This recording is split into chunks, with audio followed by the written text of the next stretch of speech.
Live? Okay. Sorry. Aloha and good morning, everyone. Welcome to the Committee on Economic Development. It is Friday, February the 12th at 9:30 a.m. We are in conference room 312. Great agenda for everyone today. Please limit your testimony to 2 minutes, and professional testifiers, where possible, stand on your testimony. First on the agenda today, we have HB 1176 relating to a Job Corps program. First up, we have DBED with comments. Hello, Chair, Vice Chair, and Kungi Fachoy. My name is Dennis Ling. I'm with the Department of Business, Economic Development, and Tourism. DBED stands in its written testimony. Thank you very much. I'll be available to answer questions. Thank you, Dennis. Gong Shi Fa Cai. Next up, we have Research and Development, County of Hawaii, in support. Next up, we have Councilmember Kierkowitz from the Hawaii County Council in support. Aloha, Chair Quinlan, Vice Chair Holt, and members of the committee. Councilmember Ashley Kirkwitz with Hawaii County here in strong support for HB 1176. Thank you very much. Next, we have ILWU Local 142 in support. Next, we have Kupu in support. John Leong, are you there? Oh, I'm sorry, John is not here today. Next, we have the Hawaii Island Economic Development Board in support. We have the Chamber of Commerce Hawaii in support. We have HPM Building Supply in support. We also have Think Big, Big Island Green in support. Are you on the line?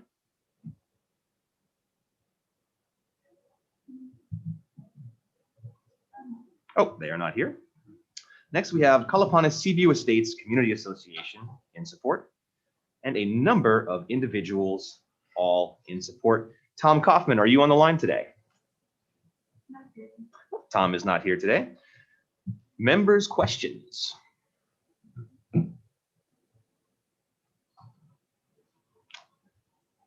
Seeing none, quick question for DBED. Yes. So in your testimony, you folks felt that perhaps DLIR might be a better place to put this program. Do you still feel that way? Yes. We feel that in order to leverage additional resources as well as federal funds that they might have available there, it might be the better agency to go to. Thank you, Dennis. Members, if there are no other questions, we'll be moving on to HB 904. Oh, I'm so sorry. We have John Leong from Kupu. John, please go ahead. Hi, aloha. Thank you very much, Chair Quinlan and Vice Chair Holt and the committee for hearing this today and for having us here to share. I apologize. I had technical issues, so I apologize coming on a little bit late. But thank you for having me. Well, I'm just here to share from Kupu's perspective that we're in support of HB 1176. We are very grateful that it's being heard.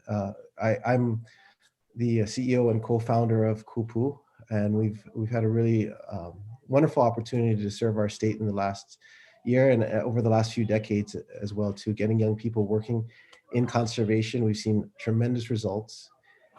It's one of those things that's a trampoline, not a black hole, where we're seeing young people working.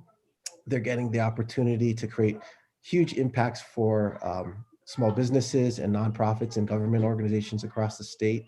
It's a very cost-effective methodology of getting aid out there, where we have over $150 million in socioeconomic impacts that have come to our state in this past decade or so. And just the amazing amount of natural resource management work that's been done with over 1 million native plants put in the ground and over 75,000 acres of invasive species removed. But I think what's most important is it's changing lives and it's unlocking potential and building up succession and support for our agencies and organizations, and to build out this green job sector. We're seeing over half of our participants getting into work in related fields. They're going on to higher education, and they're getting paid to do that while they're in our program. So it's just building up a wonderful ethos of service to the community. It's creating that triple bottom line opportunity where you're seeing the planet grow, you're seeing our community grow, and it's being done in a very cost-effective way. The same work that our agencies are being tasked with, we're able to do it because of leverage support in a more cost-effective way while we're employing more people, especially during these times. It's really meaningful. And as Dennis just shared, we had a really wonderful partnership doing the Kupu Aina Core with DBET. We saw over 360 people employed. That in just a few months, it created over $6.5 million in benefits, which the program only cost around $3 million. So over double the amount of benefits than the cost, and it had huge impacts for a lot of organizations and farms and nonprofits that are in these areas, especially now that we're hit in a very difficult time economically, where farms no longer had restaurant sales and other areas. So it was a huge benefit to our larger community as well. So we're very supportive of this bill. We've really enjoyed working with DBET and the team. We do agree, though, with Dennis's point that we've had a long-standing working relationship with DLNR in a related field, and this might be a good fit within DLNR.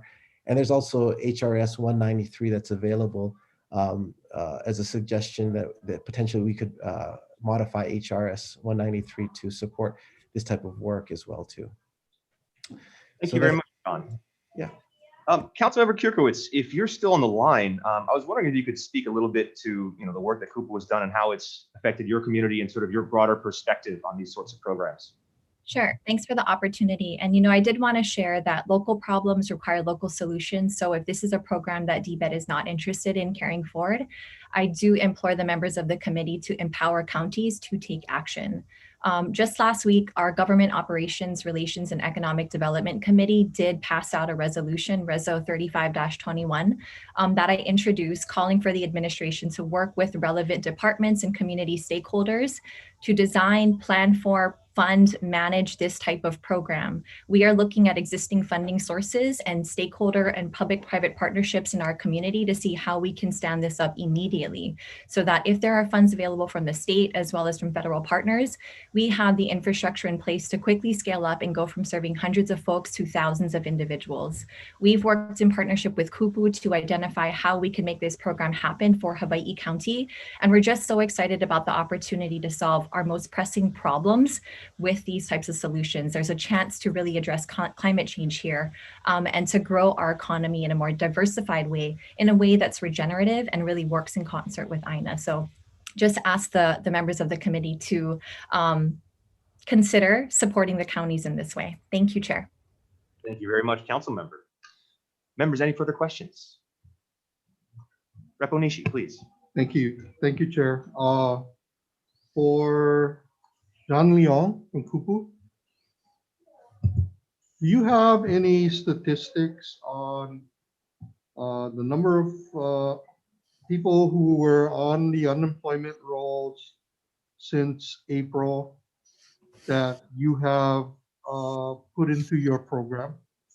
Yes, absolutely. We all of our participants that were in the Kupu Aina Core program, which was CARES funded, were all came from either not being having been let go, or recent graduates who could not find employment.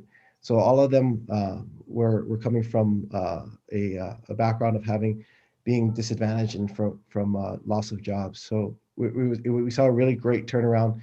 Another really nice statistic that we found is that 6 out of 10 of them after the program either found employment where they were working, or moving on to higher education, or were applying for another program within Kupu to continue in national service.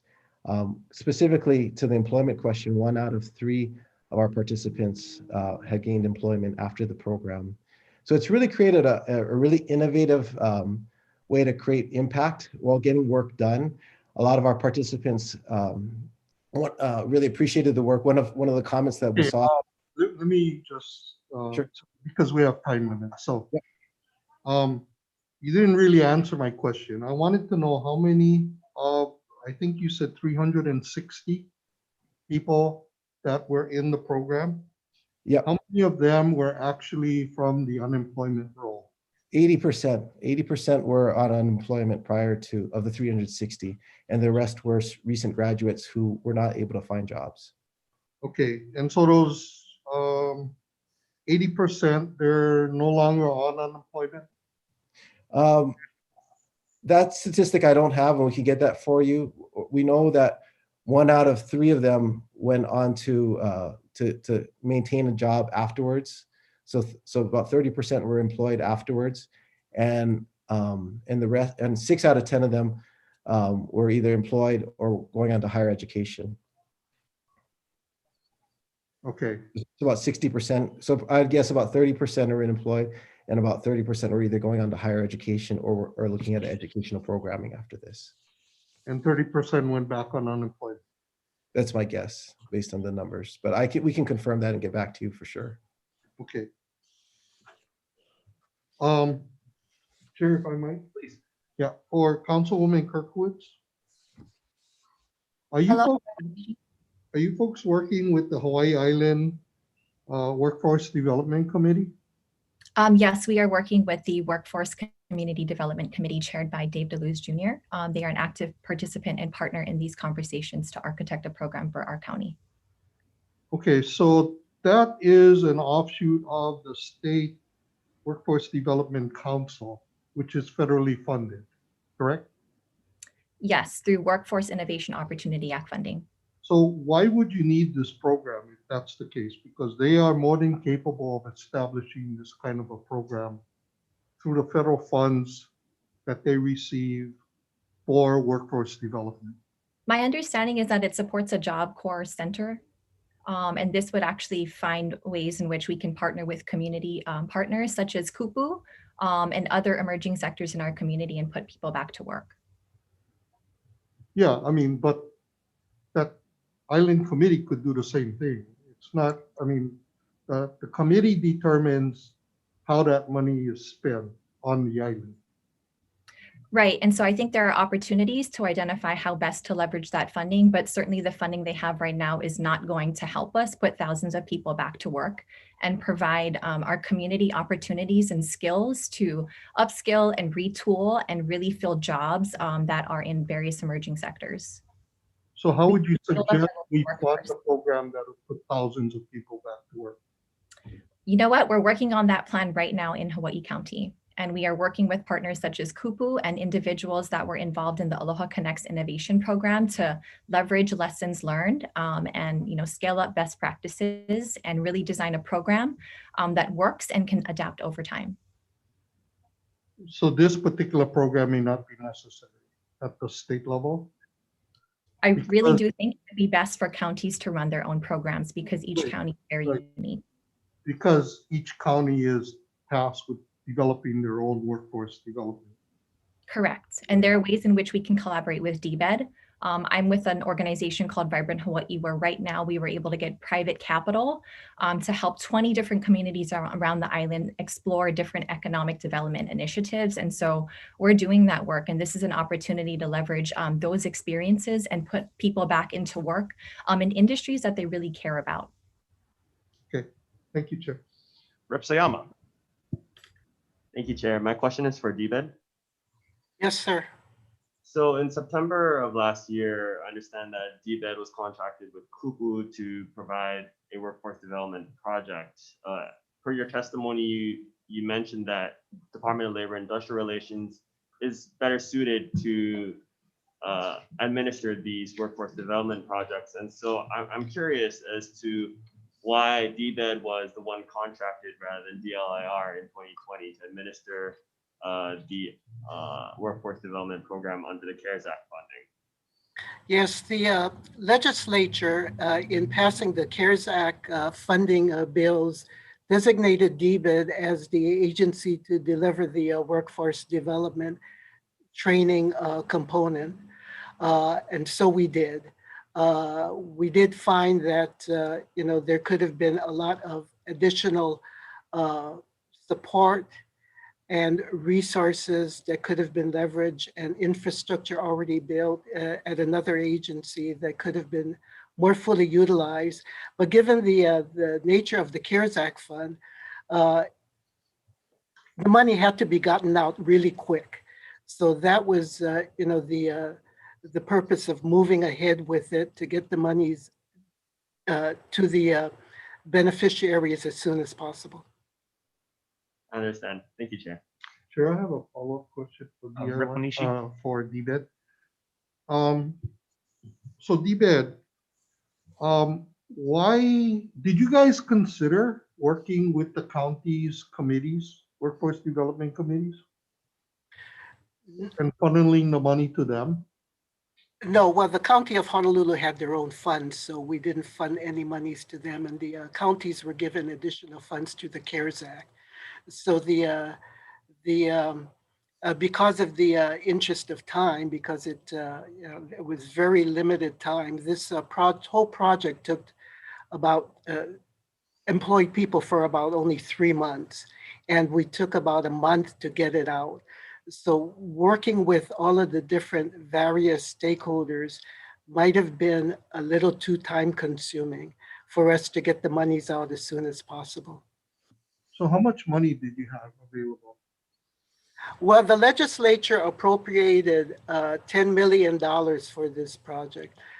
We had earmarked $5 million for Kupu and $5 million for Economic Development Alliance of Hawaii, EDA, for their project.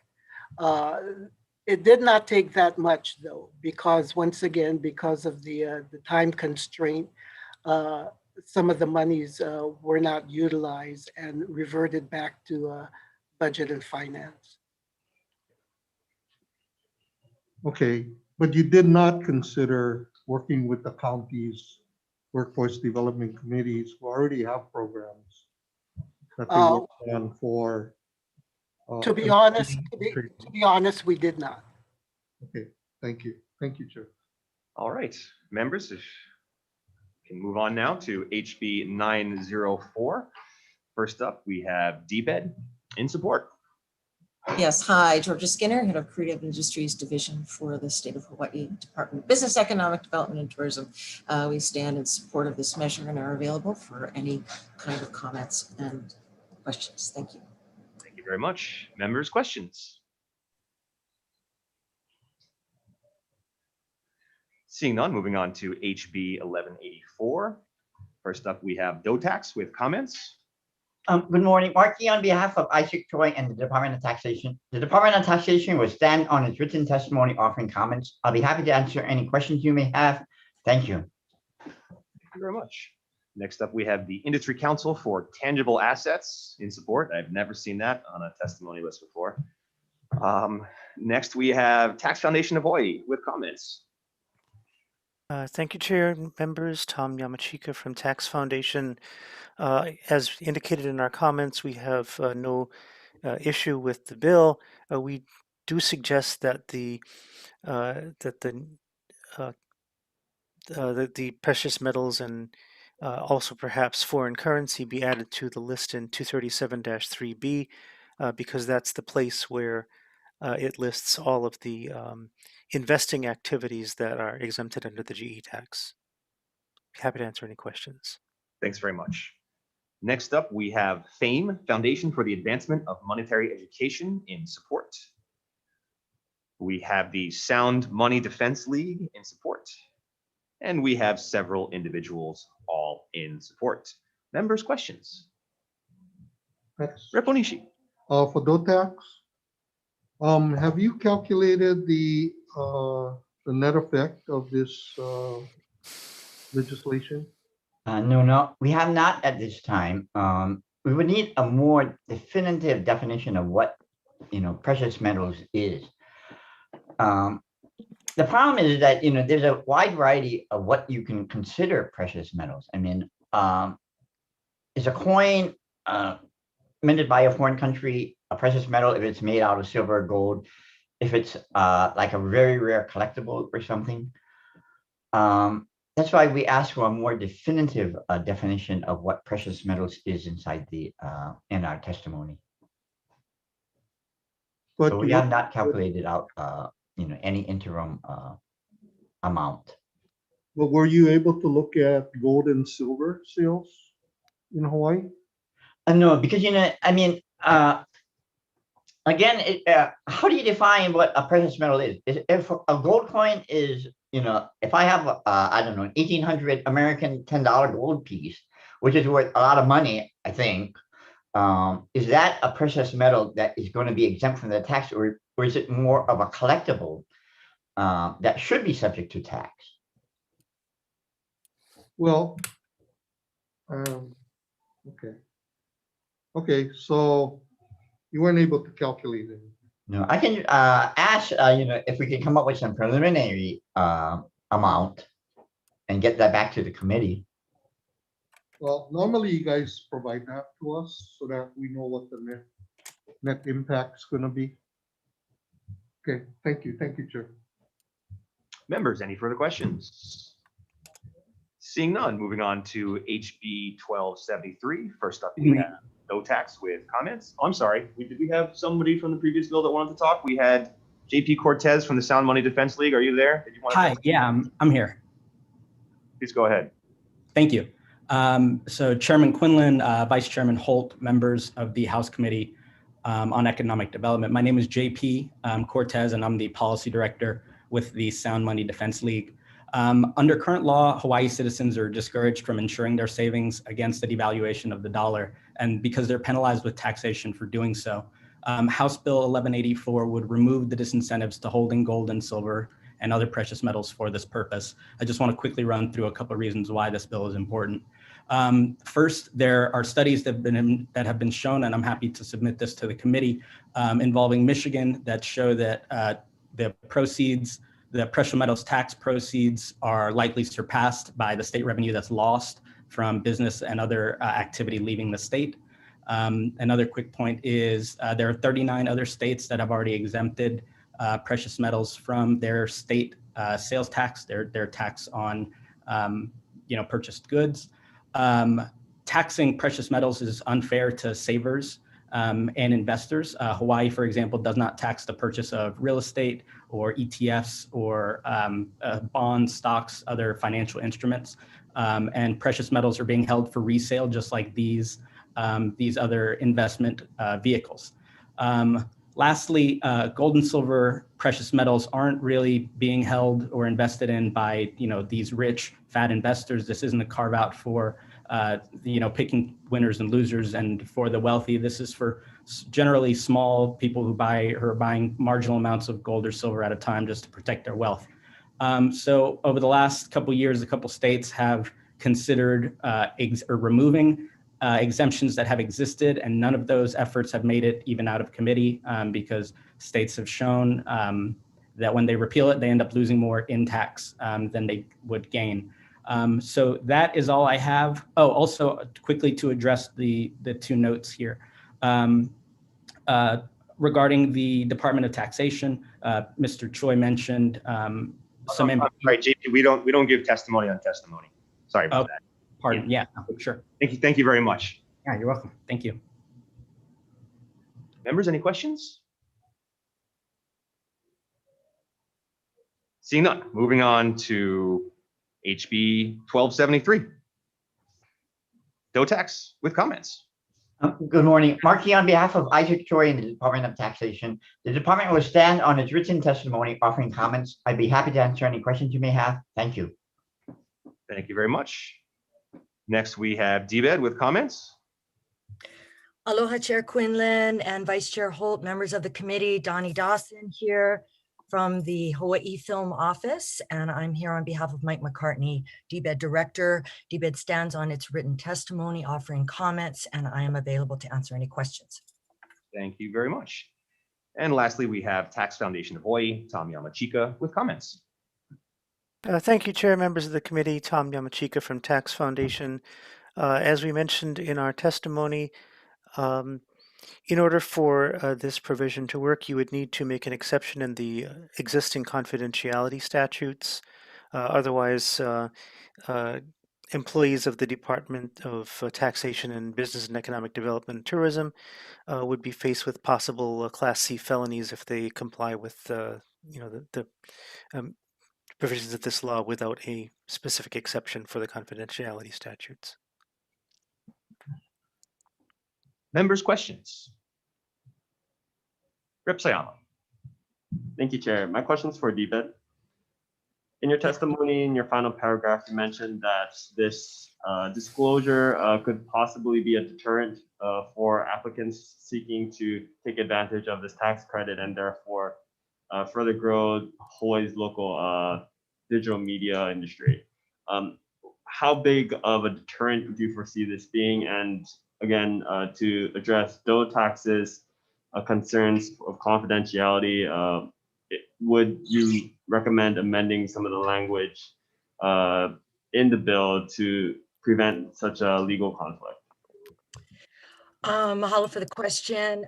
First off, I would say in connection to what Tom Yamachika just mentioned, there is a specific clause in the existing 235-17 under section I-5 at this point, 4 or 5, but the legislature requests that the annual report redact the names of the filers in order to protect their confidentiality. So that is in conflict with any changes that could be forthcoming.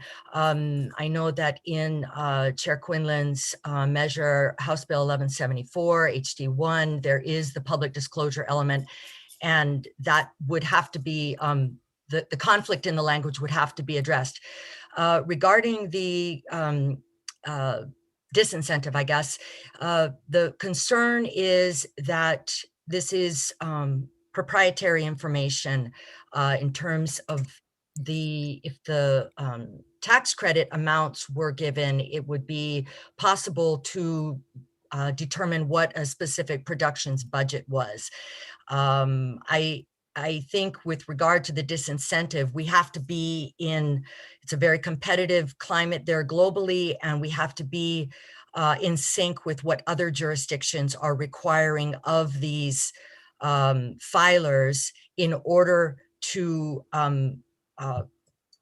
have them continue to utilize our credit, and therefore the economic development that comes from the use of our credit. So that's the general, we need to be on par with what other jurisdictions are doing. Follow up, if I may. Please. Sorry, I'm having a little bit of difficulty understanding how disclosure of production budget may be a deterrent for a film company. Can you elaborate on that? Well, I think, in terms of film productions, there is a concern that budgets are proprietary information, and to have those budgets made public could cause competitive harm to those individual productions, because at the end of the day, their ultimate goal is to sell and distribute the final product that they are creating. So that's what I mean by making that information known. And we do have a section on our tax credit application form that is based on an opinion that was issued by the Attorney General and Office of Information Practices that puts the onus on the production to demonstrate how it could cause competitive harm in order to keep that information confidential. So I don't know if that helps, but it's essentially, they do keep that financial information because it is proprietary close to the vest, because it impacts their ability to ultimately sell and distribute their product on a global scale. Thank you, Chair. No further questions. Sure, I have a follow-up. Rep. Onishi. Yes, for DOE-Tax, in reviewing your testimony, you did not indicate that disclosure of this information would be restricted because of confidentiality of tax documents or tax information. That is correct. And the reason is because the taxpayer is the one that's disclosing the information. A taxpayer can tell anybody whatever he wants about his tax returns. It's not prohibited by law. What is prohibited by law is for the department or for somebody else who knows of the taxpayer's tax situation to disclose information. So the department's view on top of this matter is that if the taxpayer, if it's a requirement of the credit statute to disclose the information, the taxpayer can decide whether, he wants to disclose it or whether he doesn't want to disclose it. If he doesn't want to disclose it, then the tax credit would not be available to him, presumably. Okay, so, okay, and for Ms. Dawson, Mhm. so what you had just justified to, or answered to, my understanding is that if we ask for that information, the production would have to justify why they should not be disclosed. Is that correct? Yes, So we can ask for it. yes. Okay, thank you. Thank you, Chair. All right, members, any further questions? Seeing none, moving on to HB 862. First up, we have Pisces in opposition. We have DBED in opposition. Thank you, Chair, Vice Chair, members of the committee. DBED sends on his written testimony in opposition of HB 862, which abolishes the Office of Aerospace Development. Thank you. Thank you. Next up, we have Department of Education with comments. We have the Hawaii Island Economic Development Board in opposition. Challenger Center Hawaii in opposition. We have Hank Rogers in opposition. And it looks like we've got 15 other individuals all in opposition. Members, questions?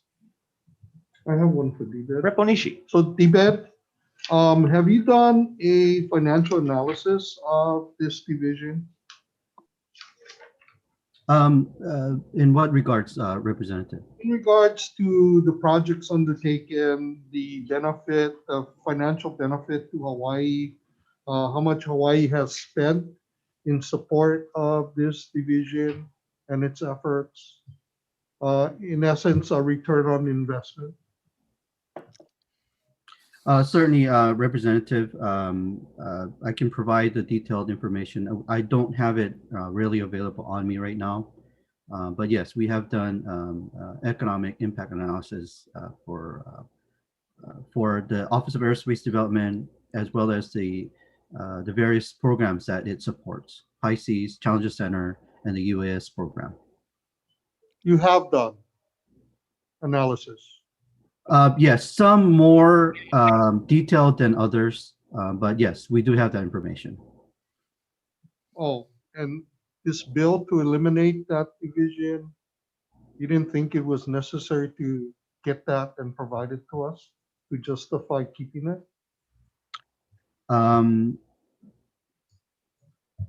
Yes, sorry, we don't have it in that information in detail in our testimony, but we do have that information, Representative. And I can provide it to the committee. Members, any further questions? Seeing none. Moving on to HB 1388. First up, we have DOTAX with comments. Good morning, Mark Yee on behalf of Isaac Choi in the Department of Taxation. We will stand on a written testimony offering comments. I'll be happy to answer any questions you may have. Thank you. Thank you very much. Next up, we have HHFTC with comments.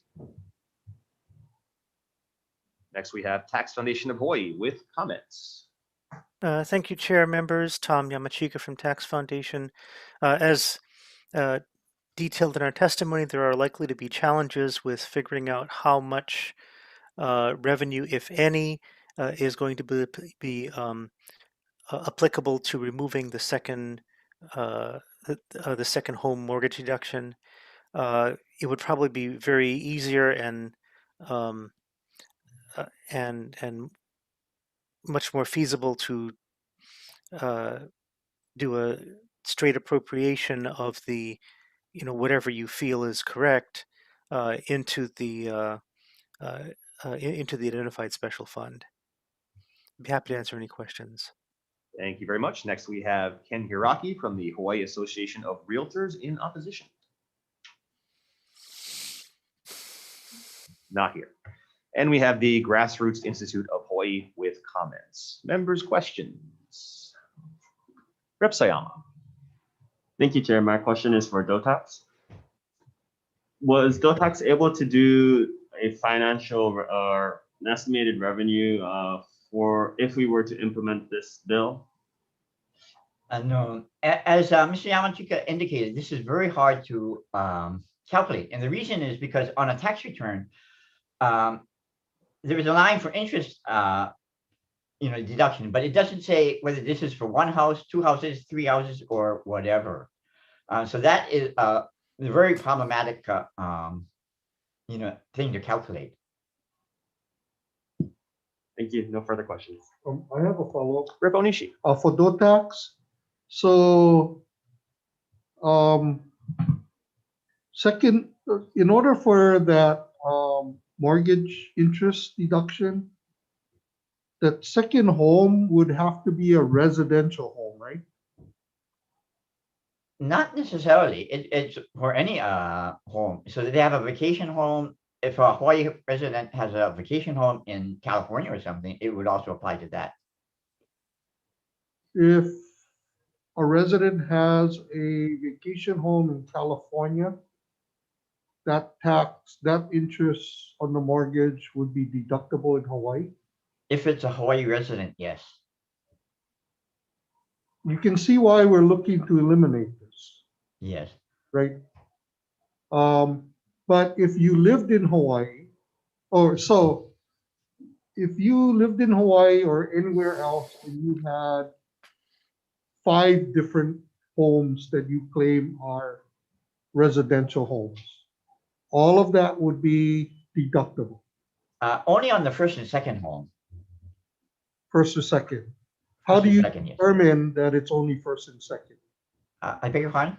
How would you determine on that deduction entry We, whether tax return is based upon the taxpayer's disclosure. So we would have to assume that amount is correct. And if we don't believe it's correct, we would have to commence an audit of that. Okay. Okay, thank you. Members, any further questions? Seeing none, we will move on to HB 912. First up, we have DOTAX in support. Good morning. Marking on behalf of Isaac Choi and the Department of Taxation, the department will stand on its written testimony offering comments and in support of this measure and administration measure. Next up, we have DBED in support. Yes, Georgia Skinner for Mike McCartney. We stand in support. Here for any questions. Thank you. Thank you. Next up, we have Tax Foundation with comments. Thank you, Chair and members. Tom Yamachika from Tax Foundation. We will stand on a written testimony. We just wanted to emphasize that there is some ambiguity in defining related entities, and we would urge the committee to insert something, perhaps referencing one of the federal related entity definitions, such as IRC Section 267 or 304 or 1563. Thank you very much. Next, we have HTDC in support. Thank you, Chair, Vice Chair Len Higashi, members of the committee, Len Higashi from Hawaii Technology Development Corporation. We stand on our written comments supporting this measure. Available for questions. Thank you. Thank you very much. Members, questions? Seeing none, we will move on to HB 59. First up, we have DBED with comments. Aloha, Chair, Vice Chair, committee members, Dennis Ling from Mike McCartney. DBED stands in its written testimony offering comments. Thank you. Thank you. Next, we have Hawaii State Energy Office with comments. Aloha, Chair and Vice Chair, members of the committee. We stand on our written testimony offering comments. Thank you. Thanks very much. Next, we have Tax Foundation with comments. Thank you, Chair. Tom Yamachika from Tax Foundation. We stand on a written testimony providing comments.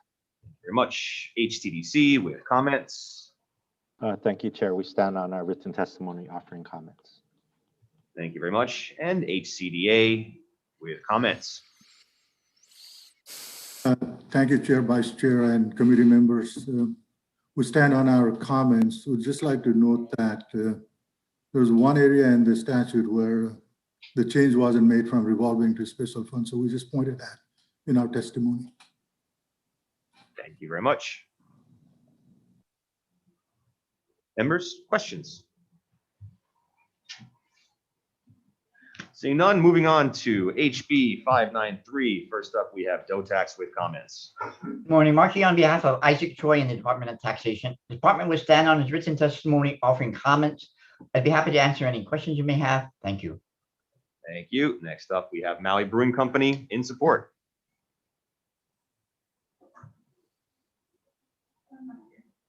Next up, we have the Hawaiian Craft Brewers Guild, Cindy Goldstein in support. Aloha, good morning, Chair and Vice Chair and members of the committee. Cindy Goldstein, Executive Director for the Hawaiian Craft Brewers Guild. Our brewers manufacture their beer 100% in Hawaii. This bill is something that is important to our members because the definition of beer in HRS 281-1 is more of a historic definition with the basic ingredients that are used to make beer. However, it's not in alignment with the federal definition of beer, which we think encompasses more of what brewers are making now. The difference would be including additional fermentable sugars and other types of ingredients. And this definition of beer also allows the production of hard seltzers under the definition of beer, which is essentially fermenting sugar-based or malt-based beverages. This could give our brewers the opportunity to produce additional styles and have a broader base at a time when the breweries are facing a lot of financial difficulty with COVID-19. So an opportunity to expand the products that are being produced.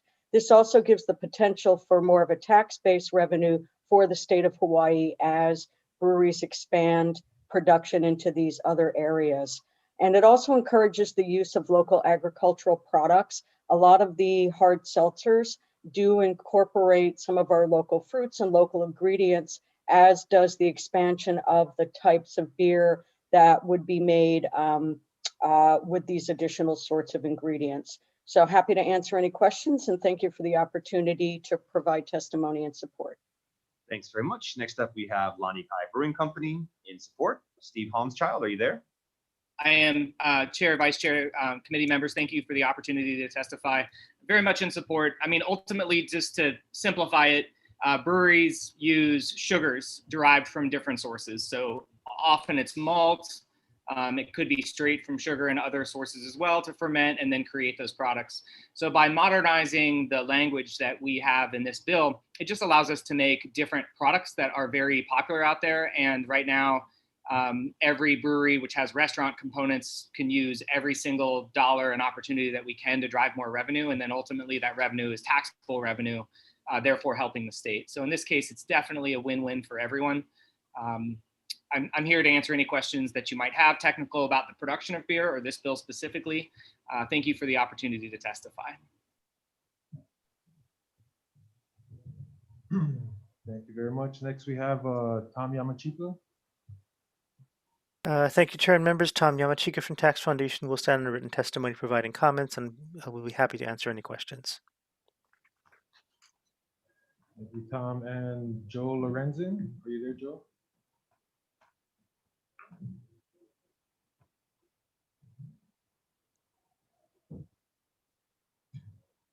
Yes, I am here. I wanted to thank you for the opportunity to testify on this bill.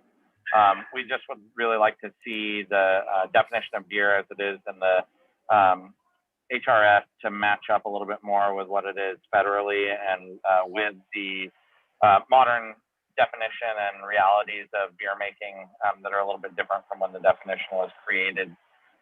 So as Steve said, it's important for us to be able to diversify our revenue streams in tough times like this and be able to produce all the beverages as they come up that are new trends and new desirable beverages for the consumer. So once again, thank you for the opportunity to testify. I appreciate it. Thank you. That's the last person we have approved. Is there anybody else who wants to testify? Members, do you have any questions? If not, we will recess for decision making.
All right, welcome back everybody to decision making on our 9:30 agenda.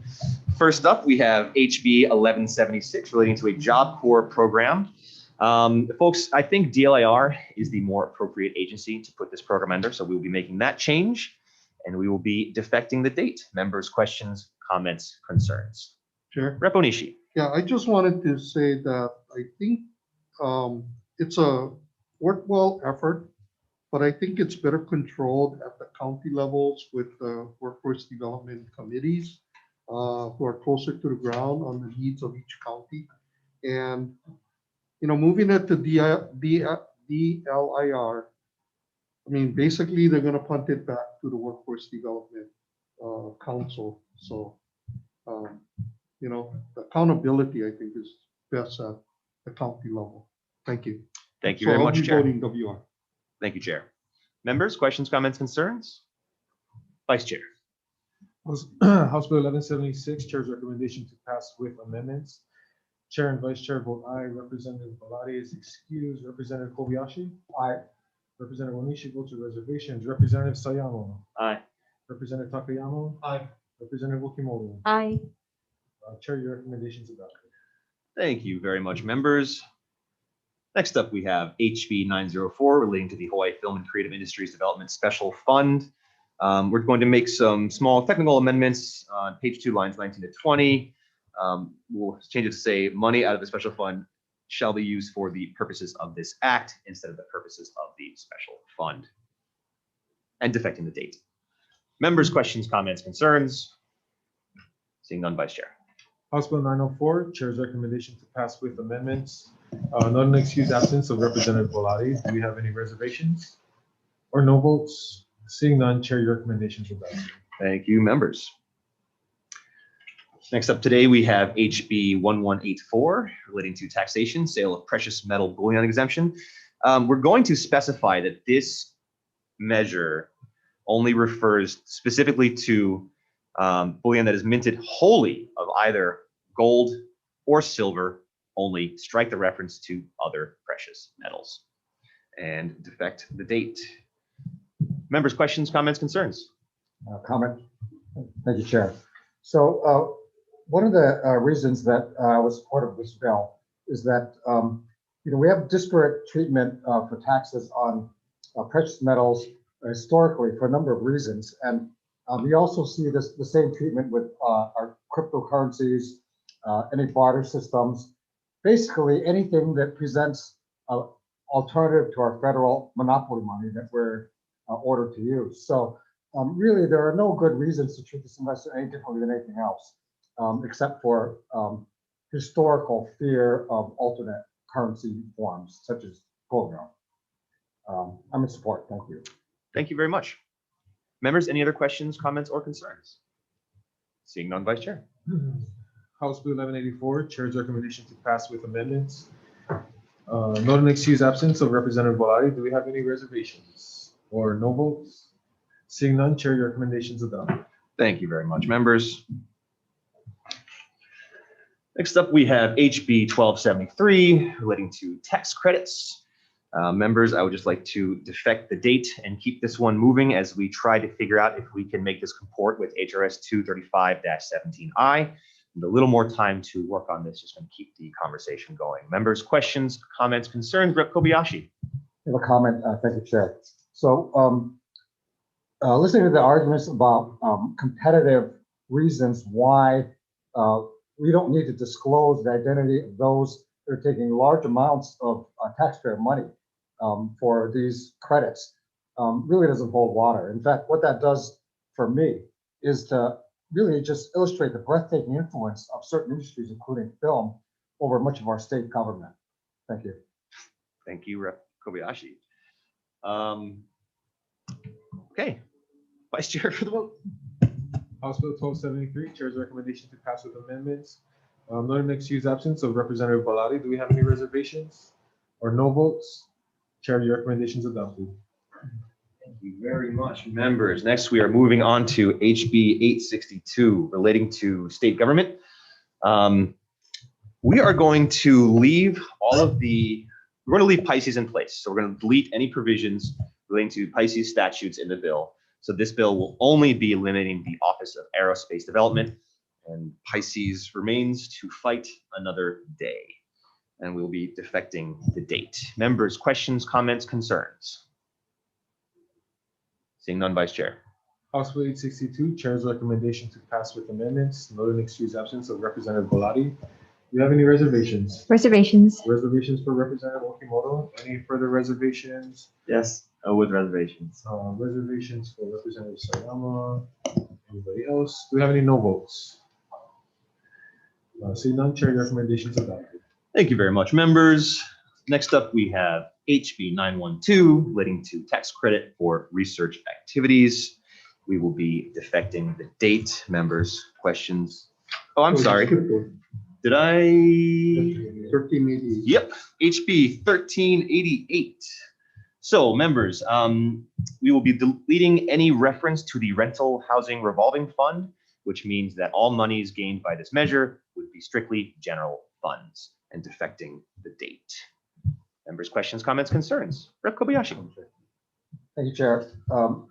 Again, what we're doing here is incentivizing people using our scarce assets as investments. So why would we be rewarding you for basically hoarding something we don't have enough of? I mean, should we be giving credits to those that hoarded toilet paper last year? It's really the same idea. Is that, in fact, it's even worse, because the people hoarding toilet paper weren't going to sell it for a profit. That wasn't their motivation. These people are. Thank you, Chair. Thank you very much, Rep. Kobayashi. Members, any further questions, comments, or concerns? Seeing none, Vice Chair. House Bill 1388, Chair's recommendation to pass with amendments. Not an excused absence of Representative Bellotti. Do we have any reservations? Reservations. Reservations for Representative Okimoto. Any further reservations? Or no votes? Seeing none, Chair, your recommendation is adopted. Okay, next up we have, thank you, members. Next up we have HB 912, relating to tax credit for research activities. We will be making some technical amendments and defecting the date. Members, questions, comments, concerns? Vice Chair. House Bill 912, Chair's recommendation to pass with amendments. Not an excused absence of Representative Bellotti. Do we have any reservations or no votes? Seeing none, Chair, your recommendation is adopted. Thank you very much, members. Next up, we have HB 59, relating to non-general funds. We will be making technical amendments as well as taking HCDA's amendment for consistency, changing revolving fund to special fund on the lines that they specified. Members, questions, comments, concerns? Seeing none, Vice Chair. House Bill 59, Chair's recommendation to pass with amendments. Not an excused absence of Representative Bellotti. Do we have any reservations or no votes? Seeing none, Chair, your recommendation is adopted. Thank you very much, members. Last bill on our agenda today, HB 3, relating to alcohol. We will be defecting the date. Members, questions, comments, or concerns? Seeing none, Vice Chair. House Bill 593, Chair's recommendation to pass with amendments. Not an excused absence of Representative Bellotti. Do we have any reservations or no votes? Seeing none, Chair, your recommendation is adopted. Thank you very much, everyone. We are adjourned.